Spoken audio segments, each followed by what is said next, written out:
This is the Equipment tab. This is where you'll price all equipment into your project. We're going to start on the left-hand side, as section is a required field. Section will determine where the cost of this equipment will show up within your bid markups.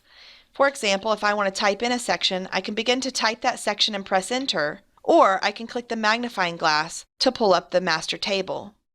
Equipment entries are user-defined entries, so I can type anything I'd like here. I can be very specific or I can be very generic. In this case, I'm somewhat generic in typing in scissor lift. I could be more specific and tell it the size of the scissor lift. The next two columns go hand in hand. Once you determine the unit of how you're going to rent this equipment, by day, by week, by month, then you can determine how many months, in this case, you need the equipment. So if I need the equipment for 3 months, I'll just type in 3 here. The multi-checkbox in the area assignment gives us the ability to break down where we assign that equipment. If I wanted to put a month and a half on floor 1 and a month and a half on floor 2, I could simply click the multi-checkbox, and instead of lumping all 3 months into one unassigned area, I would split them out here by typing in 1.5 and 1.5.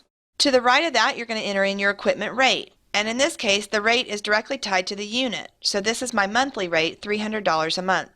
Last would be our cost code. You must associate every cost within your bid to a cost code. I'll click the magnifying glass and you'll see we already have a cost code in the database for equipment rental. I'll simply select that code for this example. I could add a new code if necessary. The remaining fields have to do with labor. If you will need to hire an additional operator to run this equipment, then you'd want to add a labor rate here. Realize the labor rate will be tied directly to the unit. So if I entered a labor rate at this point, it would have to be entered in based on a month. If I want to enter in a labor rate based on a day or a week, I can simply add another line item by pressing Insert on my keyboard or by right-clicking on the screen and going to New Equipment Entry.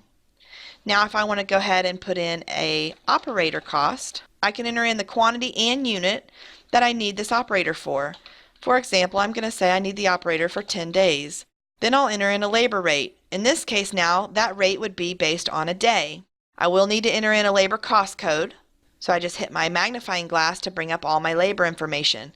In this case, I know my code starts in the 900 area, so I type 9 in the Find field, and I'll move into Other Labor. I'll assign a pay class and a wage type. On this tab, any item that you create that will be used from job to job can be saved as an assembly.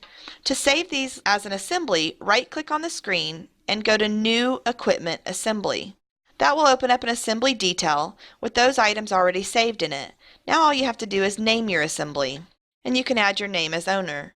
Close the detail and you've created an assembly. Now before I close the detail, I do want to point out that if you save your assembly with quantity values, the assembly will always drop in with those quantities. So in this example, I would go ahead and zero those out on a job-to-job basis. You'll see that assembly was added to the list of already pre-built assemblies here. Now to use an assembly, you'll simply right-click on your screen and go down to Insert Equipment Assembly. This will bring up your list of assemblies. You can select one or multiples and then click Select. Now you'll see all the equipment within that selected assembly has been added to my bid. Here I will go down my quantity list and type in how many quantities I need for each item. I do recommend that you clear this list of any equipment that's not being used in this project. To take out a group of equipment, you can simply click one item in the list, hold your Shift key, and click another, and everything in between will be selected for you. You can also hold down your Control key to select items that aren't grouped together. Then right-click and delete, or you can press the Delete key on your keyboard. Anything shown in this Equipment tab will show up on your bid summary report, so you want to keep this list nice and clean. For more information, contact OnCenter Software today.